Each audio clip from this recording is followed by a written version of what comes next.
Good evening. There's been no shortage of controversy over some of the moves Premier Doug Ford has made since being elected this year.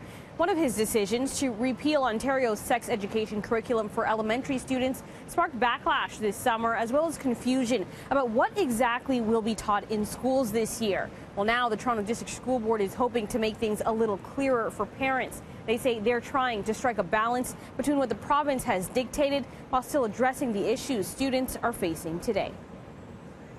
Curriculum is an important driver in classrooms, but it's not the only driver.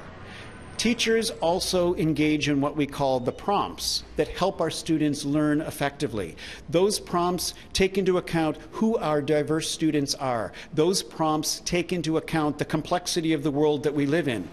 Everything is not captured in a curriculum expectation. So though we honor and teach the curriculum expectations, we are required to engage important topics like health, well-being, safety, consent, for example.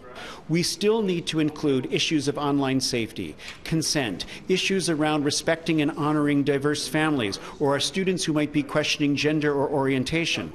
Though those things may not be in the expectations in 2010, it is still expected for us to ensure that our classrooms reflect all of those important realities and that we do teach them. This week, the TDSB sent out a letter to parents with links to a guideline outlining the health and physical education curriculum they'll be using this year for grades 1 to 8.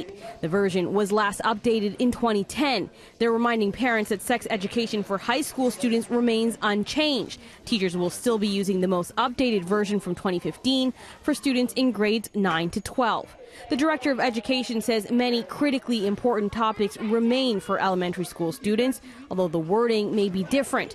Some of the biggest changes are around when children will be learning certain topics. Something, for instance, like descriptions around sexual activity, which may have been in 2015 in grades 7 and 8, are now clearly in grade 9. For example, other examples, for instance, around naming body parts, for lack of a better term, which in the 2015 curriculum would be in grade 1, are now in the 2010 curriculum in grade 3. So there are some specific differences that we have alerted our teachers to, but for the most part, we wanted to encourage our teachers about creating those safe and inclusive learning environments, communicating to our parents what we will be doing and why, and then supporting any type of conflict that could emerge because of a lack of clarity or understanding.